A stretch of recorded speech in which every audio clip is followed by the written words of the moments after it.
Assalamualaikum warahmatullahi wabarakatuh. Halo Sobat Asri, bagaimana kabar Anda hari ini? Semoga sehat selalu ya. Oke, sebelum saya mulai video ini, saya ingin mengucapkan terima kasih sebanyak-banyaknya atas yang sudah subscribe ke channel saya. Semoga Anda semua diberikan kesehatan dan umur panjang barokah, amin ya rabbal alamin. Bagi yang belum subscribe ya. Oke, di video saya yang dulu sudah saya share tentang tips untuk mengatasi dinding yang lembab. Dan kali ini saya ingin mencoba men-sharekan lagi salah satu permasalahan yang perlu kita cermati bersama dan kita atasi bersama, yaitu masalah kebocoran pada atap dak beton. Seperti apa ulasannya? Simak terus.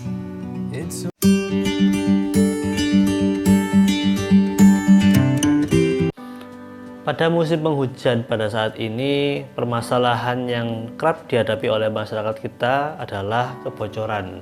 Namun kebocoran di sini yang akan kita bahas bukan masalah kebocoran melalui atap genteng ya, tapi kebocoran yang disebabkan oleh atap dak beton yang merembes sehingga menyebabkan kebocoran.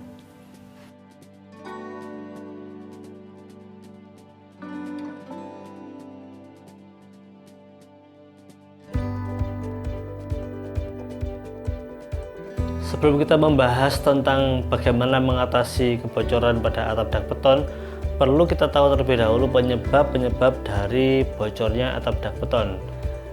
Penyebab pertama bocornya dak beton adalah karena waktu pengecoran yang tidak dalam satu waktu. Artinya seperti apa? Ketika hari ini Anda mengecor, Anda besok melanjutkan kembali. Itu menyebabkan sambungan antara beton itu tidak mengikat, sehingga ada celah di mana air bisa merembes ke dalamnya. Usahakan ketika pengecoran Anda hari ini, selesaikan hari itu juga. Kemudian yang kedua adalah karena kemiringan dak itu sendiri yang kurang. Kita tahu bahwasanya ketika pengecoran ada pekerja yang mengerjakan perataan, itu harus kita cermati betul, kita awasi betul. Kenapa? Ketika ada salah satu permukaan tidak miring ke arah tertentu, maka akan menimbulkan genangan air dan itu menyebabkan bocor. Dan yang ketiga adalah karena campuran dari beton itu sendiri. Kita tahu bahwasanya untuk campuran standar untuk pengecoran lantai 2 atau dak beton itu menggunakan mutu beton dengan bandingan 1:2:3. 1 untuk PC atau semen, yang 2 ini untuk pasirnya, dan 3 ini untuk koralnya. Dan untuk airnya menyesuaikan, atau Anda bisa menggunakan ready mix yang sudah siap sedia.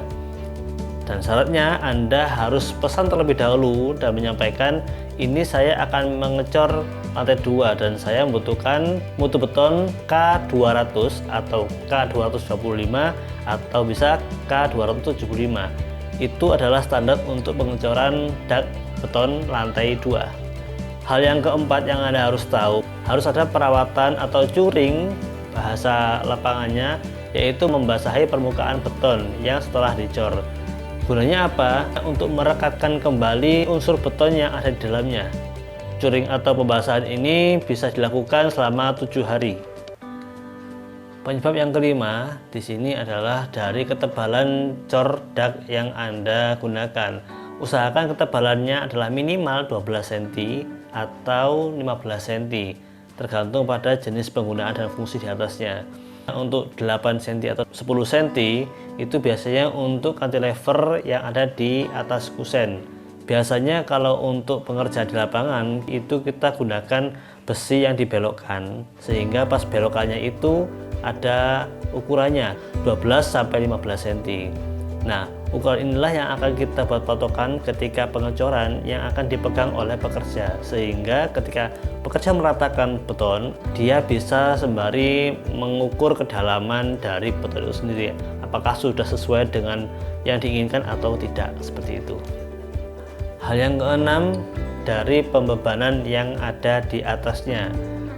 Banyak kasus di mana setelah pengecoran 3 hari kemudian sudah diberikan beban berupa bata ataupun pasir karena alasan untuk meneruskan pekerjaan di atasnya. Itu kurang tepat. Yang tepat bagaimana? Diamkan sampai selesai waktu curing, yaitu 7 hari. Itu baru boleh Anda meletakkan beban di sana. Jangan sampai Anda menaruh beban di tengah-tengah area pengecoran, itu kurang tepat. Kenapa? Bisa membuat level dak itu menurun dan menyebabkan genangan air ketika hujan. Dan yang ketujuh, penyebab dak bocor ini adalah tidak ada lapisan setelah pengecoran. Biasanya lapisan ini berupa cat waterproofing. Itu tadi 7 hal penyebab dak Anda bocor. Bagaimana cara mengatasinya? Monggo kalau misalkan Anda ada cara lain bisa tulis di kolom komentar agar kita bisa sama-sama saling berbagi. Di sini saya hanya ingin menyampaikan satu cara saja, namun cara ini sering diremehkan oleh orang lain, yaitu menggunakan waterproofing. Kita di sini hanya mengarahkan seperti apa langkah-langkah dalam memberikan waterproofing. Yang pertama adalah cari letak retak dari beton itu sendiri. Bersihkan terlebih dahulu di area retaknya itu. Bisa menggunakan sikat besi, itu bisa untuk membersihkan area beton yang keras, ataupun kuas, monggo terserah, silakan, apapun boleh ya. Setelah Anda bersihkan dengan kuas atau sikat besi tadi, langkah berikutnya yang kedua ini adalah Anda catkan waterproofing di atasnya. Kalau ini retaknya kecil, kalau Anda retaknya besar-besar seperti itu, maka Anda harus mengupas di area retakannya dan Anda berikan semen cair yang mempunyai daya rekat tinggi. Biasanya mortar utama atau apa itu namanya ya, terserah. Yang jelas itu harus diberikan treatment terlebih dahulu sebelum di waterproofing. Oke, baik lagi ya, kita ke waterproofing yang tadi. Retak yang kecil, masalahnya di situ aja, karena retak kecil biasanya tidak sedikit, banyak di mana-mana begitu ya. Di sana ada, di sini ada, begitu. Oke, setelah kita cat dengan waterproofing, kita langsung berikan serat fiber. Gunanya apa? Serat fiber ini untuk mengikat dari cat waterproofing itu sendiri. Kalau tidak kita kasih itu, maka percuma. Meskipun dia punya daya sambung yang kuat, tapi ketika kena panas dan hujan, tetap saja dia tidak akan berfungsi. Oleh karenanya, serat fiber di sini untuk mengikat cat waterproofing itu agar lebih kuat. Setelah Anda berikan serat fiber tadi, Anda langsung catkan ulang waterproofingnya di atas serat fiber itu sampai serat fiber tertutup sempurna. Dan ini ulangi sampai 2 kali. 1 kali cat, kemudian tunggu sampai kering, kemudian yang kedua cat kembali, seperti itu. Dan perhatian ya, kalau untuk mengecat ini usahakan di waktu-waktu yang cuaca cerah ya, jangan pas mendung-mendung gitu ngecat, percuma ya nanti ya. Itu tadi pengecatan dengan waterproofing yang kita kerjakan di atas permukaan dak beton Anda.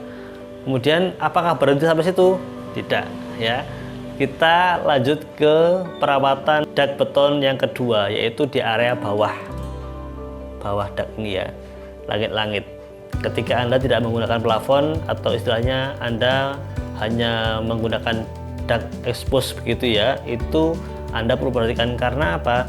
Biasanya kalau sudah terjadi itu atap dak Anda itu akan membekas bercak-bercak. Itu adalah bekas dak Anda bocor dan bisa menyebabkan jamur juga. So, bagaimana ketika Anda akan membersihkan atas ini? Ada beberapa langkah yang harus Anda perhatikan. Yang pertama adalah bersihkan dahulu kotoran-kotoran yang ada yang menempel di atas itu.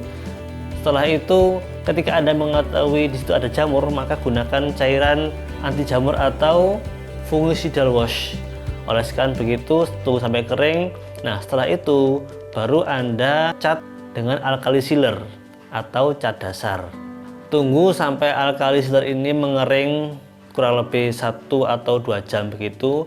Setelah alkali sealer ini benar-benar kering, maka Anda bisa melakukan dengan pengecatan seperti biasanya.